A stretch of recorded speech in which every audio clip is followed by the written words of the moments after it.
रिश्ते। चलिए आज भारत के एक ऐसे हिस्से की कहानी को समझते हैं जो स्ट्रैटेजिकली तो बहुत ज़रूरी है, लेकिन फिर भी न जाने क्यों विकास की दौड़ में कहीं पीछे छूट गया सा लगता है। जी हाँ, हम बात कर रहे हैं भारत के नॉर्थ ईस्ट की, यानी हमारे उत्तर पूर्वी क्षेत्र की। तो यहीं पर एक बहुत बड़ा सवाल खड़ा होता है ना। एक ऐसा इलाका जो साउथ ईस्ट एशिया के लिए भारत का एक नेचुरल लैंड ब्रिज, एक कुदरती ज़मीनी पुल होना चाहिए था, वो भारत के सबसे अलग थलग और कहें तो सबसे कम विकसित इलाकों में से एक कैसे बन गया? मतलब एक गेटवे, एक भूली बिसरी सरहद में कैसे तब्दील हो गया? तो चलिए इस पहेली को सुलझाने के लिए थोड़ा इतिहास के पन्नों को पलटते हैं। इसकी जड़ें वो छिपी हैं कॉलोनियल दौर में, जब नक्शे बनाए जा रहे थे। वो लकीरें खींची जा रही थीं जिन्होंने सदियों पुराने रिश्तों को ही तोड़ कर रख दिया। स्क्रीन पर एक नज़र डालें। आज हम जिन बॉर्डर्स को देखते हैं ना, ये हमेशा से ऐसे नहीं थे। ये तो एक बहुत ही मॉडर्न सोच का नतीजा है। 1772 से शुरू होकर 1947 तक एक के बाद एक कई लकीरें खींची गईं। औपनिवेशिक शासकों ने कभी इस बात की परवाह नहीं की कि यहाँ के लोगों के सदियों पुराने रिश्ते थे, रास्ते थे, और बस इन्हीं लकीरों ने इस पूरे क्षेत्र का चेहरा ही बदल के रख दिया। और देखिए, उस कॉलोनियल सोच को समझने के लिए ना, लॉर्ड कर्जन का 1907 का ये कोट एकदम सटीक है। उन्होंने कहा था, एक तय की हुई सरहद का आइडिया, ये अपने आप में एक बहुत ही मॉडर्न कॉन्सेप्ट है। पुरानी दुनिया में इसकी कोई जगह ही नहीं थी। ये बात साफ दिखाती है कि कैसे एक बाहरी सोच को यहाँ की जमीनी हकीकत पर थोप दिया गया था। अब एक बात है जो अक्सर लोगों के ध्यान से निकल जाती है।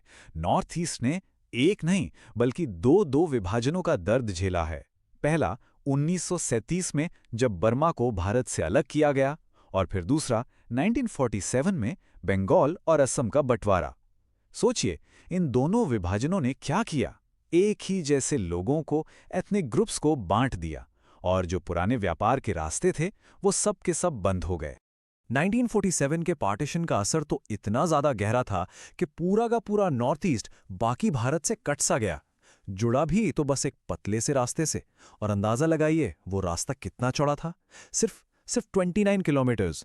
इसी को आज हम चिकन नेक के नाम से जानते हैं। अच्छा, इतिहास में जो ये सब हुआ, इसके घाव आज भी भरे नहीं हैं।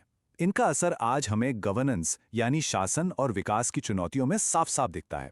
कह सकते हैं कि ये पुराने जख्मों के नए निशान हैं। तो सवाल ये है कि आखिर यहाँ विकास की गाड़ी अक्सर रुक क्यों जाती है? वजहें कई हैं, जैसे जो फंड आता है उसका पूरा इस्तेमाल ही नहीं हो पाता, प्रोजेक्ट्स की निगरानी ठीक से नहीं होती, जमीन का ट्रांसफर हो या जंगल की क्लियरेंस, सब में बहुत देर लगती है। और तो और नौकरशाही का ढांचा भी कुछ ऐसा है कि एडमिन स्टाफ तो बहुत है, लेकिन डॉक्टर और टीचर जैसे जरूरी फ्रंटलाइन वर्कर्स की भारी कमी है।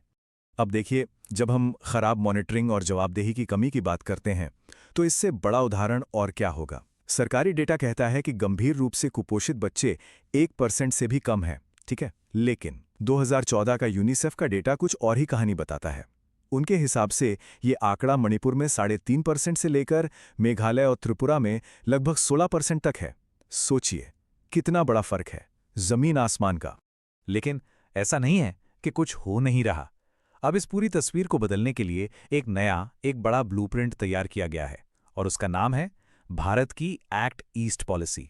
तो ये एक्ट ईस्ट पॉलिसी आखिर है क्या? असल में ये 2014 में लॉन्च हुई थी। आप इसे 90s के दशक की लुक ईस्ट पॉलिसी का एक अपग्रेडेड वर्जन समझ सकते हैं। मतलब ये उससे कहीं ज्यादा बड़ी और एक्टिव है। इसका फोकस सिर्फ इकोनॉमी पर नहीं है, बल्कि इसमें साउथ ईस्ट एशिया के साथ पॉलिटिकल, स्ट्रेटेजिक और कल्चरल रिश्ते मजबूत करना भी शामिल है। और इस पॉलिसी का जो मूल आइडिया है वो बिल्कुल साफ है। नॉर्थ ईस्ट को एक पिछड़ी हुई सरहद से निकालकर एक स्ट्रेटेजिक गेटवे बनाना, एक ऐसा दरवाजा जो भारत को सीधे एशिया के बाकी हिस्सों से जोड़े। अब इस बड़े विजन को हकीकत में बदलने के लिए 4 मेन पिलर्स पे काम हो रहा है। पहला है इंफ्रास्ट्रक्चर और कनेक्टिविटी, दूसरा है ट्रेड को बढ़ाना, तीसरा टूरिज्म और कल्चरल एक्सचेंज को प्रमोट करना, और चौथा है इलाके में ज्यादा से ज्यादा इन्वेस्टमेंट लाना। विजन तो सच में बहुत बड़ा है, इसमें कोई शक नहीं। लेकिन सवाल यह है कि जमीनी हकीकत क्या है? चलिए अब देखते हैं कि पूरब की ओर जाने वाला ये रास्ता कितना ऊबड़-खाबड़ साबित हो रहा है। इसका सबसे अच्छा उदाहरण है Bharat Myanmar Thailand trilateral highway. Vision क्या था? एक ऐसा हाईवे जो तीनों देशों के बीच एक शानदार इकोनॉमिक कॉरिडोर बनाए। और हकीकत क्या है? हकीकत यह है कि हाईवे के कई हिस्से अब भी अधूरे हैं, काम में लगातार देरी हो रही है और ऊपर से म्यांमार में सिक्योरिटी की जो हालत है उससे भी काम में अड़चन आ रही है। अब तो कहा जा रहा है कि ये शायद 2027 तक ही पूरी तरह ऑपरेशनल हो पाएगा।